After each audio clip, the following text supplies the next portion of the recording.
আগামী 5 বছরের মধ্যে উপজেলার স্বাস্থ্য কমপ্লেক্সকে 101 বেডে উন্নীত করার কথা জানিয়েছেন প্রধানমন্ত্রী তারেক রহমান। সেই সাথে চিকিৎসক, স্বাস্থ্যকর্মী ও টেকনিশিয়ানদের শূন্যপদ পূরণের ঘোষণাও দেন তিনি।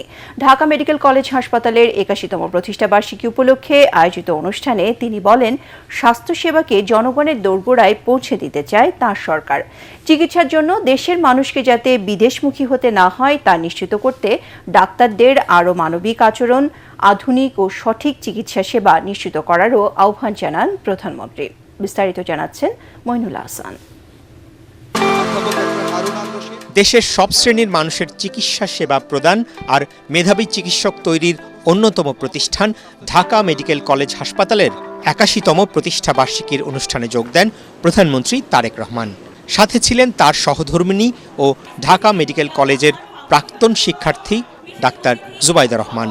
অনুষ্ঠানের উদ্বোধন করে কলেজ অডিটোরিয়ামে বাংলাদেশের চিকিৎসা ব্যবস্থার আধুনিকায়নে ডিএমসিয়ানদের ভাবনা নিয়ে মতবিনিময় সভায় যোগ দেন প্রধানমন্ত্রী।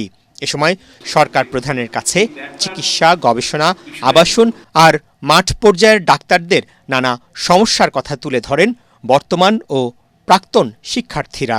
আমাদের টেকনোলজিস্টের খুবই অভাব, বিশেষ করে উপজেলা পর্যায়ে, প্রান্তিক পর্যায়ে টেকনোলজিস্ট নাই রেখে, যেমন আমার শালার কথাই বলি, আমার এখানে এক্স-রে এবং প্যাথোলজি ল্যাব আছে, কিন্তু আমি টেকনোলজিস্ট নাই রেখে চালাতে পারছি না। আমাদের হাসপাতালের ভবনটি নির্মাণের যে প্রকল্প, সেটারও দ্রুত উদ্বোধন এবং বাস্তবায়নের অনুরোধ জানাচ্ছি।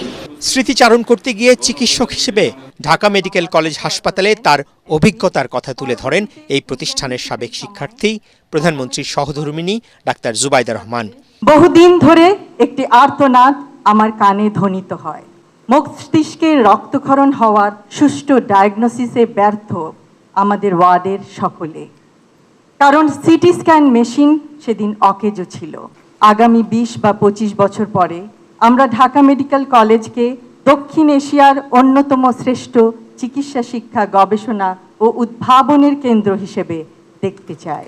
52-এর ভাষা আন্দোলন, মহান মুক্তিযুদ্ধ থেকে শুরু করে বাংলাদেশের প্রতিটি আন্দোলন সংগ্রামে এই প্রতিষ্ঠানের গৌরবোজ্জ্বল ভূমিকা স্মরণ করিয়ে দিয়ে প্রধানমন্ত্রী তারেক রহমান বলেন, ঢাকা মেডিকেল কলেজ বাংলাদেশের ইতিহাসের জীবন্ত সাক্ষী। জুলাই আন্দোলনে কিভাবে সেদিন আহত শহীদ মানুষগুলোর পাশে তারা দাঁড়িয়েছিলেন, চিকিৎসা দিয়েছিলেন। এখান থেকে আমরা শিক্ষক, গবেষক, সমাজ নেতা, মুক্তিযোদ্ধা, এইরকম অনেক মানুষকে তৈরি করিয়েছি আমরা।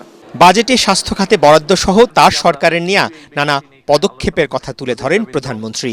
নেক্সট 5 ইয়ার্সের মধ্যে আমরা এটা জিডিপি টোটাল বাজেটের আমরা হেলথ খাতে বরাদ্দ 5% নিয়ে যেটা আমাদের পরিকল্পনা আছে। সরকার বিভিন্ন চিকিৎসা সামগ্রী কয়েকটি ক্ষেত্রে বেশ ব্যয় কমানোর চেষ্টা করেছে, বিভিন্নভাবে ট্যাক্স, ডিউটি, ভ্যাট এগুলা বিভিন্নভাবে কমিয়ে নিয়ে এসে, উঠিয়ে নিয়ে এসে চিকিৎসকদের শূন্য পদ পূরণ, তৃণমূল পর্যায়ে মানুষের স্বাস্থ্যসেবা নিশ্চিত করতে উপজেলা স্বাস্থ্য কমপ্লেক্সকে 101 বেডে উন্নীতকরণে তার সরকারের পরিকল্পনা নিয়ে কথা বলেন সরকার প্রধান। এই 5100 বেডের যে হসপিটাল উপজেলা পর্যায়ে, এইবার বিএনপি সরকার এই 51 থেকে বাড়িয়ে এটাকে 101 বেডে নিয়ে যেতে চাইছি আমরা। সারা বাংলাদেশে 5টা শিশু হাসপাতাল, এগুলা বিল্ডিংগুলা তৈরি হয়েছিল, বহু বছর যাবৎ পড়ে আছে বিল্ডিংগুলা।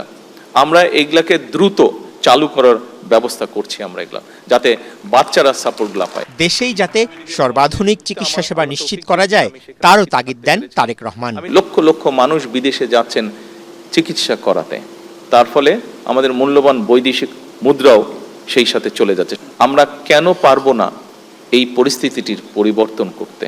কেন আমাদের ডাক্তারদের উপরে আমাদের দেশের মানুষের আস্থা এবং বিশ্বাস দৃঢ়তর করতে আমরা পারবো না? এর আগে কলেজ ক্যাম্পাসে পৌঁছলে তাকে স্বাগত জানাতে আসা একদল শিক্ষার্থীদের সাথে মতবিনিময় করেন প্রধানমন্ত্রী তারেক রহমান ও তার সহধর্মিণী।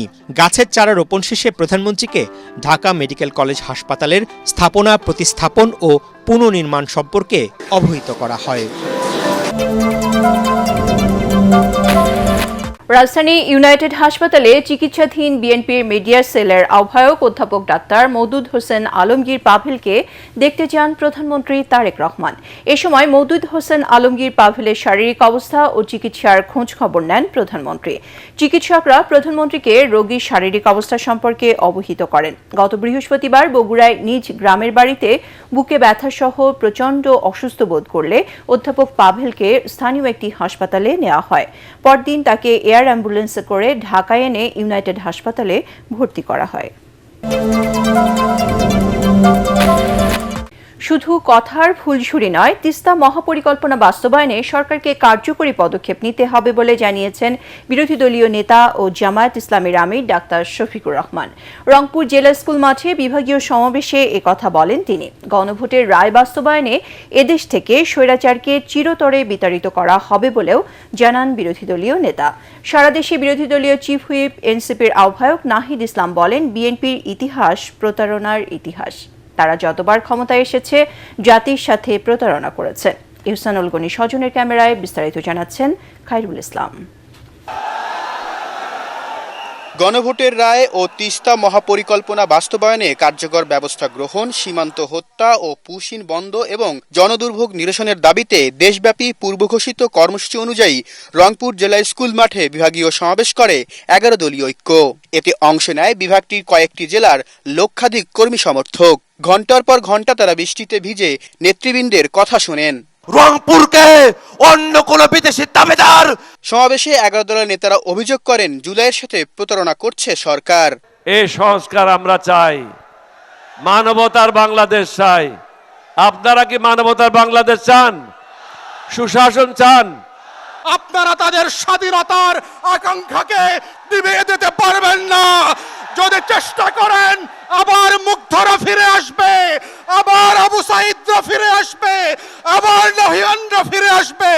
বিরোধী দলীয় চিফ হুইপ ও জাতীয় নাগরিক পার্টি এনসিপির আহ্বায়ক নাহিদ ইসলাম বলেন, সরকার যদি সীমান্তে পুশিন ও হত্যা বন্ধ করতে না পারে, তাহলে দল থেকে জাতীয়তাবাদী নাম তুলে ফেলতে হবে। দিল্লিকে স্ট্রং ভাবে মেসেজ দিতে হবে এই সরকারের। শেখ হাসিনা সেখানে বসে দেশকে অস্থিতিশীলতা করছে। এদেশের ফ্যাসিস্ট মিডিয়ার দোসরেরা সেই সকল তথ্য প্রচার করছে। বাংলাদেশের জনগণ এটা মেনে নেবে না।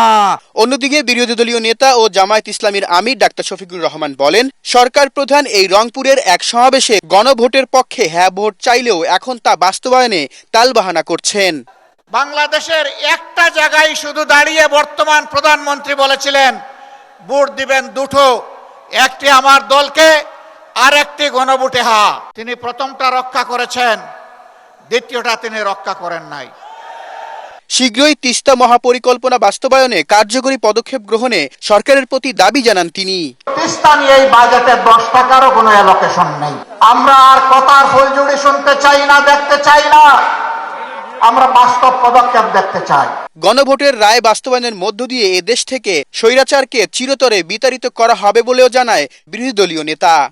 গণভোটের রায় ও তিস্তা মহাপরিকল্পনা বাস্তবায়নে কার্যকরী পদক্ষেপ সহ 4 দফা দাবিতে রংপুর জেলা স্কুল মাঠে বিভাগীয় সমাবেশ করেছে 11 দলীয় ঐক্য।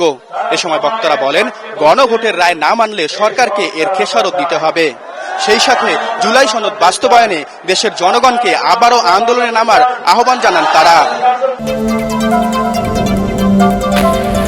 ভারী বর্ষণ, পাহাড়ি ঝড় আর জোয়ারের পানিতে চট্টগ্রাম ও কক্সবাজারে বন্যা পরিস্থিতি অপরিবর্তিত রয়েছে। চরম বিপাকে 5 লক্ষাধিক পানিবন্দী মানুষ। সাঙ্গু, মাতামুহুরী, মনু, খোয়াই ও কুশিয়ারা নদীর পানি বিপদসীমার ওপর দিয়ে প্রবাহিত হচ্ছে।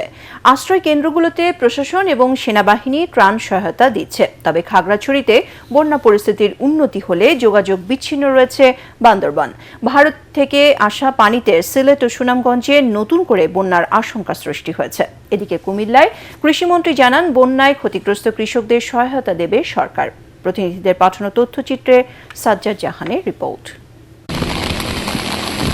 কয়েকদিনের টানা বৃষ্টি আর উজানের ঢলে সাঙ্গু, মাতামুহুরী, মনু, খোয়াই ও কুশিয়ারা নদীর পানি বিপদসীমার উপর দিয়ে প্রবাহিত হচ্ছে। চট্টগ্রাম, কক্সবাজার 3 পার্বত্য জেলা ও হবিগঞ্জে পানিবন্দী হয়ে পড়েছে 5 লাখের বেশি মানুষ। চট্টগ্রামের সাতকানিয়া, বাঁশখালী, লোহাগাড়া ও চান্দনাইশ উপজেলায় বন্যা পরিস্থিতি ভয়াবহ রূপ নিয়েছে। অধিকাংশ এলাকা এখনো পানির নিচে। 8 দিন ধরে পানি তলই ফাউটাও গা হয়ে গেছে, ঘরের মাঝে কোনো আনা দানাও করণ জানা। দুর্যোগ মোকাবেলায় চট্টগ্রামের সব সরকারি কর্মকর্তা কর্মচারীর ছুটি বাতিল করেছে জেলা প্রশাসন।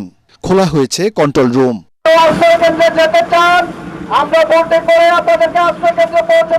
পাহাড় ধসের কারণে বান্দরবান ও রাঙ্গামাটিতে আতঙ্ক বিরাজ করছে স্থানীয়দের মাঝে। বান্দরবান রাঙ্গামাটি সড়কের ব্রিজঘাট সেতু ভেঙে পড়ায় যোগাযোগ বিচ্ছিন্ন হয়ে পড়েছে। প্লাবিত এলাকায় দেখা দিয়েছে বিশুদ্ধ পানি ও খাদ্য সংকট। সার্বিক অবস্থা বিবেচনা করে ইতিমধ্যে আমরা আমাদের যে সেন্টারগুলো আশ্রয় কেন্দ্র সাইক্লোন সেন্টার আছে এগুলো খোলা রাখার ব্যবস্থা গ্রহণ করেছি। তবে খাগড়াছড়িতে মাইনী ও চেঙ্গি নদীর পানি কমতে শুরু করায় নির্মাঞ্চলে বন্যা পরিস্থিতির উন্নতি হয়েছে। জেলার বিভিন্ন স্থানে পানি নেমে যাওয়ায় ক্ষতিগ্রস্তরা দোকানপাট ও বসতঘর পরিষ্কারে ব্যস্ত সময় পার করছেন।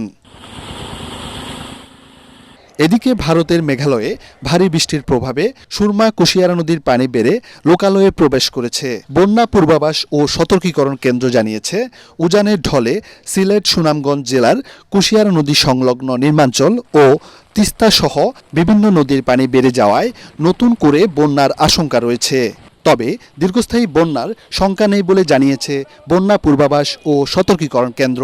তবে আগামী 24 থেকে 48 ঘন্টায় দেশের উত্তর পূর্বাঞ্চলীয় সিলেট সুনামগঞ্জ এবং ময়মনসিংহ বিভাগের ময়মনসিংহ নেত্রকোনা শেরপুর ভারী থেকে অতি ভারী বর্ষণের সম্ভাবনা রয়েছে। এদিকে কুমিল্লায় এক অনুষ্ঠানে কৃষি ও প্রাণী সম্পদ মন্ত্রী আমিনুর রশিদ জানিয়েছেন, সাম্প্রতিক বন্যায় ক্ষতিগ্রস্ত কৃষকদের তালিকা করে সহায়তা প্রদান করবে সরকার। যারা যারা ক্ষতিগ্রস্ত হয়েছে সরকার তাদের সাথে সহযোগিতার হাত বাড়ানোর জন্য প্রস্তুত আছে। ওইভাবে আমাদের এগিয়ে যাচ্ছি আমরা, লিস্ট আমাদের তৈরি হয়েছে।